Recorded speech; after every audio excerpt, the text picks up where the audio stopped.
Yanga balaa. Ndio, pengine hayo ndio maneno sahihi ya kuweza kuyatamka kutokana na kile ambacho wananchi Yanga chini ya kocha Mang'oba Mngiti wamekuwa wakikifanya katika ligi kuu Tanzania bara msimu huu wa 2026 2027.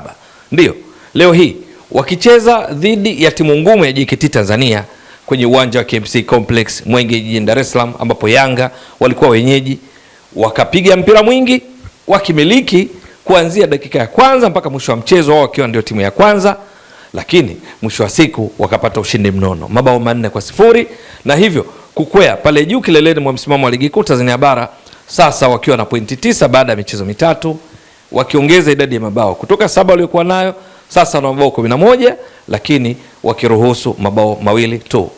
Mabao ya Yanga leo hii yalianza kufungwa dakika 28 kwa sababu ndani ya dakika 27 JKT Tanzania chini ya kocha Hamadi Ali ilianza vizuri katika mfumo wa kujilinda zaidi, kuziba mianya kwa Yanga kupata fursa ya kufunga, lakini dakika 28 wakajikuta wakiruhusu bao la kwanza, ambalo hili lilitokana na kazi nzuri ya beki wa kushoto wa Yanga Shadrack Isakaboka, mchezaji wa kimataifa kutoka Jamhuri ya Kidemokrasia ya Kongo, ambaye kama ilivyokuwa kwa mwenzake wa upande wa kulia, beki wa kulia Kwasi Atulayao, katika muda mwingi wa mchezo leo hii walikuwa juu katika nusu ya pili ya uwanja, wakiwa kama maplaymakers, wachezesha timu na sio kutekeleza majukumu ya msingi ya nafasi zao ya kuzuia, kwa sababu Yanga muda mwingi wa mchezo walikuwa katika nusu ya pili ya uwanja wakitafuta nafasi kwa steli ya pasi zile utatoa utoi, na hatimaye dakika hiyo 28 Shadrack Isakaboka alijaribu kufunga, shuti alilopiga likagonga besela, mpira uliporejea ukamaliziwa vyema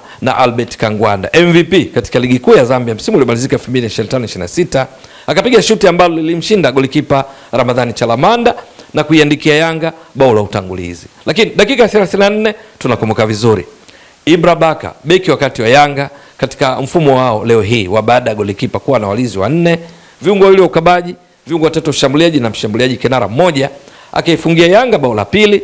Lakini dakika 38 kwa mara nyingine tena Yanga wakaongeza bao la 3, safari hii likifungwa na Shadrack Isakaboka ambaye alisababisha bao la kwanza. Safari hii akafunga mwenyewe katika hiyo dakika ya 38. Mpaka mapumziko Yanga wanaongoza 3-0, lakini katika kipindi cha pili dakika 63 Yanga wakafunga bao la 4, ambalo hili lilitokana na kazi nzuri iliyofanywa na Albert Kangwanda, MVP katika mchezo wa leo, kwa kufunga kwake bao 1, kutoa assist 2. Hii assist ya pili ndio hii dakika 63. Alipiga pinpoint cross kwenda kwa Shashaman Peter Shalulile, aliunganisha moja kwa moja kwa kichwa na kuifanya Yanga iongozi kwa mabao 4-0 yaliyodumu mpaka mwisho wa mchezo. Lakini ni katika mechi ambayo Yanga kwenye kikosi chake golikipa Jigi Diara, mabeki wa pembeni alikuwa Kwasi Atulayao na Shadrack Isakaboka, wakati katikati nahodha wa Kari Nondo Mwamnyeto alikuwa na Ibra Baka, viungo wawili pale kati wa ukabaji alikuwa ni Juke Oga Abuya na Mudathi Yaya Abbas, ambao walikuwa kwenye kiwango bora sana. Lakini katika viungo 3 shambuliaji kulikuwa na Maxim Pia Zengeli, kulikuwa na Hussein Zakuani na Albert Kangwanda, huko mshambuliaji kinara akiwa Shashaman Peter Shalulile. Ndani ya dakika 45 za kipindi cha kwanza JKT Tanzania walioanza na mfumo baada ya golikipa, walinzi wakati watatu ambao walikuwa ni Wahabi, alikuwepo Pasco Musa, lakini vile vile alikuwepo Laurent Makame, wakati katika viungo 5 waliokuwa hapo ni pamoja na mawingback ambao Masabi Charles Njile, Karim Mfaume, lakini waliokuwa hapo pia katika eneo la kati walikuwepo kina Geoffrey Julius Luzendaze, alikuwa miongoni mwa viungo, alikuwepo Ali Msengi, lakini kwenye eneo la juu waliokuwa hapo kati ya ile mfumo wa 3-5-2 kule juu alikuwepo Mudi Beka pamoja na Paul Peter Kasunda. Ni katika dakika 45 za kipindi cha kwanza walijitahidi sana JKT wakati wakizuia kuhakikisha Peter Shalulile, Albert Kangwanda, Maxim Pia Nzengeli, Mudathi Yaya Abbas wanapoliendea lango lao pamoja na Hussein Zakwani hawapati fursa za wazi za kufanya majaribio. Lakini ni katika kipindi ambacho waliokuja kuwazingua wakaharibu mpango kazi wao ni pamoja na Kwasi Atulayao aliyesababisha kadi 2 za njano kwa JKT Tanzania kama ushahidi wa namna ambavyo alikuwa akiwasumbua sana. Ndio Masudi Abdalla Kabaye miongoni mwa viungo pale kati alikuwa na Ali Msengi pamoja na Geoffrey Julius Luzendaze alipata kadi ya njano kwa sababu ya zile harakati hatarishi alizokuwa akifanya kwa Seattle yao. Lakini vile vile beki Karimu Mfaume na yeye alipata kadi ya njano kutokana na harakati hatarishi za kwa Seattle yao. Lakini Shadrack Sakaboka alisababisha bao la kwanza, akafunga kuonyesha namna ambavyo mabeki wa Yanga walikuwa hatari katika eneo la pili la uwanja. Mabadiliko katika kipindi cha pili, kuingia kwa Mohamed Hussein Shabalala, kuingia kwa Edmund John, kuingia kwa Juma Bushiri Chuga Boy, bado wakukufanya JKT Tanzania wapatia hueni, kwa sababu bado walikuwa wao timu ya pili, Yanga muda mwingi wakiwa more aggressive, wakiwa wapambanaji zaidi, mpira wakiutaka wao, wako katika eneo la pili na kufanya majaribio ya kufunga mara kadhaa. Mpaka mwisho wa mchezo Yanga walipiga pasi 530, 424 zilifika, ili hali JKT Tanzania walipiga pasi 240 zilizofika 154. Kupiga pasi peke yake hakuna manufaa kwa timu endapo hakuna majaribio ya kuwapa matokeo. Yanga walipiga mashuti 17, 11 yakilenga shabaha. JKT Tanzania mechi nzima wakipiga mashuti 3. Moja ni mpaka mapumziko waliotoka nje. Kipindi cha pili walipiga mashuti 2, moja lilenga shabaha. Katika mashuti 3, moja lilenga shabaha. Matokeo yake Yanga ambao wali create chances, walitengeneza nafasi 19 katika mchezo wa leo, wakapata ushindi huo wa mabao 4-0, huku mchezaji bora wa mchezo akiwa ni Albert Kangwanda.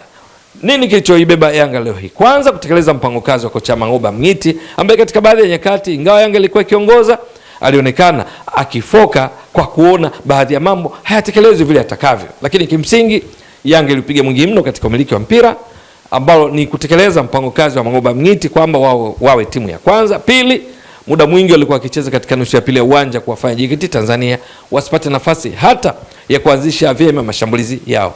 Ule mfumo wao wa baada ya golikipa 3-5-2, muda mwingi wakajikuta wana wachezaji wengi zaidi katika eneo lao wakifanya low block, kuzuia kutokea chini kwa kulazimishwa. Lakini jambo la pili ni pamoja na ubora wa mchezaji mmoja mmoja. Leo hii Yanga licha kwamba wana wachezaji wenye wasifu mkubwa kama kina Peter Shaulile, lakini walikuwa kwenye kiwango bora. Lakini jambo la tatu, namna Mangoba Mngiti alivyokuwa akiwatumia mabeki wake wa pembeni kwa Seattle yao na Shadrack Sakaboka, kiasi ya kwamba JKT Tanzania walinzi wao akina Wahabi, kina Laurent Makame walikuwa na Pasco Manyama wakipata wakati mgumu kwamba wazuie wachezaji wenye asili ya kiushambuliaji, kwa maana kina Shashaman, akina Zakwani, kina Kangwanda, kina Maxim Mpia Nzengeli, au wapambane na Mudathia Abbas alikuwa box to box na katika muda mwingi wa mchezo akiwa juu, au wapambane na Kwasi Atula yao, au wapambane na Shadrack Sakaboka. Matokeo yake idadi kubwa ya wachezaji wa Yanga waliokuwa wakifanya majukumu ya kushambulia yalivuruga JKT Tanzania katika mipango yake ya kuzuia. Lakini jambo la tatu ni ufanisi katika kutumia nafasi vizuri. Mashuti 17, 11 on target, manake shooting accuracy ya Yanga ilikuwa juu zaidi ya 50% na ndani yake ukawa na mabao hayo 4. Lakini jambo lingine, kupata clean sheet kulitokana pia na kiwango kizuri cha Djigui Diarra, kwa sababu dakika 53 wakati Yanga waliposhambuliwa kwa kujibu, ilikuwa JKT Tanzania katika dakika hiyo na nafasi ya kupata bao. Paul Peter Kasunda 1v1 yeye na Djigui Diarra. Djigui Diarra akaonyesha uwezo wake. Kwa nini yeye ni golikipa wa timu ya taifa ya Mali yenye nyota wengi kutoka Ulaya, lakini yeye anaanza golini. Alicheza vyema na kumfanya Peter Kasunda asipate nafasi ya kufunga, kufanya Yanga imalize mchezo wa leo ikiwa na clean sheet. Lakini mabeki wa Yanga walikwenda kutekeleza vyema majukumu ya kushambulia, hasa kwenye mpira ya kutenga, wakitekeleza vyema mipango kazi ya Yanga katika kucheza mpira ya kutenga, hasa kutokana na ukweli kwamba Kagisho Dikakio ambaye ni kocha maalum wa mipira ya kutenga, mafunzo yake yanawapa nafasi kina Ibra Baka kuendelea kuwa juu na kuwa tishio katika lango la wapinzani. Baka alifunga, Boka alifunga. Bakari Nondo Mwamnyeto dakika 58 chupu naye afunge mpira mzuri wa kichwa, bahati mbaya kwake ulitoka nje. Yanga waliendeleza kile ambacho walikionyesha katika mechi dhidi ya Namungo. Yanga walimiliki mpira kwa 62%, walipiga mashuti 17 kama leo hii, 12 yakilenga shabaha, walishinda 3-1.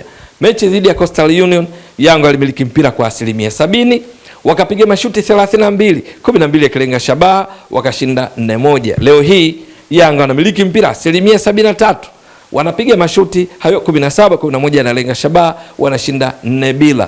So far so good kwa Yanga, kwa sababu mechi 3, mabao 11, ufanisi 100%, wapo juu kileleni wakiwazidi watani zao jadi Simba ambao pia wana pointi 9, lakini tofauti ya mabao ya kufunga na kuruhusu yanaifanya Yanga iendelee kuwa juu, ikiwa inafanya harakati za kutetea taji lake la 6 mfululizo la ligi kuu Tanzania bara. JKT Tanzania kilichopoza leo hii, kwanza mfumo wao ulizidiwa na mfumo wa Yanga katika kucheza, kwa sababu 3-5-2 ambayo hufanya wawe wananyumbulika. Viungo watano wakamata eneo la kati walizidiwa mno, kiasi ya kwamba Yanga ndio walikuwa kitesa eneo la kati, licha ya kwamba wao kwenye mfumo walionekana wako wengi. Lakini la pili, ufanisi wa mchezaji mmoja mmoja, Yanga walikuwa bora zaidi kama nilivyotoka kueleza. Tatu ni kwamba hata nafasi chache walizopata, ikiwamo walopata Paul Peter Kasunda dakika 53, walishindwa kuitumia. Pengine wangefunga, ingewapa nguvu kisaikolojia na kupushi zaidi ili waambulie chochote. Kabla ya mchezo wa leo, JKT Tanzania walikuwa wametengeneza nafasi 21 katika mechi mbili walizocheza. Dhidi ya Polisi Tanzania walipomiliki mpira 58%, walifungwa 2-0. Mechi dhidi ya TRA walimiliki mpira kwa 56%, mechi iliisha kwa sare ya 1-1. Kwa hiyo umiliki wao mpira kwa wastani ulikuwa 57%, nafasi wakitengeneza 21, sawa na kusema kila baada ya dakika 8 na sekunde 34, lakini wakiwa wamepiga mashuti 24, wamepiga mashuti 24. Ya kulenga shabaha walikuwa wamepiga 9, wao wamepigiwa 6. Wao wakifunga bao moja kutokana na mashuti 24, 9 kilenga shabaha. Wapinzani wao wakifunga mabao matatu kutokana na mashuti 6 tu yaliolenga shabaha. Kabla ya mechi ya leo, Yanga walikuwa wamemiliki mpira kwa wastani wa 66%. Kabla ya mechi ya leo, Yanga kwa wastani walikuwa wakimiliki mpira kwa 66%, wakipiga mashuti 49, 24 kilenga shabaha, na kuwa ndio timu iliyokuwa imepiga mashuti mengi zaidi kuliko timu zote katika ligi kuu Tanzania bara kwa msimu huu, lakini wakawa wamefunga mabao 7, huku wao wakipigiwa mashuti 6 tu katika mechi mbili, 4 kilenga shabaha, wakiruhusu mabao 2. Kwa lugha nyingine, baada ya mchezo wa leo hii kupiga mashuti 17, maana Yanga mechi 3 shapiga mashuti 66, wastani wa kupiga mashuti 22 katika kila mchezo. Lakini mashuti ya kulenga shabaha kupiga 11 leo hii, maana Yanga sasa ukichanganya na wale 24 wamepiga mashuti 35. Kabla ya mchezo ya kulenga shabaha mashuti 35. Kabla mchezo wa leo, Yanga pasi walizokuwa wamepiga zikafika zilikuwa 950, ili hali JKT Tanzania zilikuwa pasi 579. Kwa lugha nyingine, Yanga katika hizi small details wanaonekana wako vizuri zaidi. Shashamani anatisha, JKT Tanzania walimkaba, wakajikuta mabeki wa Yanga ndo wanawadhuru, wakajikuta wakimpa nafasi akifunga. Albert Kangwanda alikabwa vizuri, baada ya mabeki wa Yanga kuonyesha makali yake, wakajikuta akitoa assist 2 akifunga. Mudathir Abbas alikuwa moto, lakini Duke Abuya alikuwa moto. Hata waliokuja kuingia, tunazungumzia Sheikh Ibrahim Toure, tunazungumzia Juma Bushiri Chugaboy, tunazungumzia Edmund John, wote walikuwa kwenye kiwango bora sana, kiasi ya kwamba Yanga hii kama wataendeleza aina ya uchezaji huu, ni dhahiri kwamba wengi watakuja kupokea dozi nene. Jambo pekee kwa Yanga kuimarisha ni namna kutumia vyema nafasi, kwa sababu ni kweli wamefunga mabao mengi 11, lakini ni baada ya kupiga mashuti 66, kati ya hayo mashuti 35 yamelenga shabaha. Mechi ya leo hii wamekosa big chances 3, kiasi ya kwamba pengine wangezitumia wangekuwa na mabao 7 leo hii peke yake. Kwa hiyo eneo hilo bila shaka kocha Mangoba Mngiti akilifanyia kazi, basi dozi hizi za 3-4-4 zinaweza kuongezeka zaidi, na pengine kuna timu isipojipanga vizuri ikaja kula mabao mengi zaidi kuanzia 6 kwenda mbele. Kwa JKT Tanzania, mechi ya 3 hawajashinda mchezo wote, sare dhidi ya TRA, lakini wakapoteza dhidi ya Polisi Tanzania, na leo hii wanapoteza dhidi ya Yanga wakiruhusu mabao 7, wao wakifunga bao 1 tu. Mwenendo sio mzuri. Hii ni timu ambayo inafahamika kwa ushindani. Bila shaka baada ya mchezo leo hii, kocha Ahmad Ali na vijana wake watajipanga zaidi ili kuhakikisha wanapata matokeo mazuri, kwa sababu ligi ndio kwanza mbichi, raundi ya 3, bado mechi 27 kukamilisha msimu 2026 2027. Lolote linaweza likatokea. Itakuwa vipi? Mtazamaji wa Mbwaduke Stats Sport Next Level, endelea kuunga mkono channel hii kwa kuhakikisha kwamba una subscribe, una share, una like na kucomment. Mwasilishaji wako ni mimi Ramadhani Mbwaduke almaarufu kama Mzee wa Data. Shukran jazilan. Bye bye.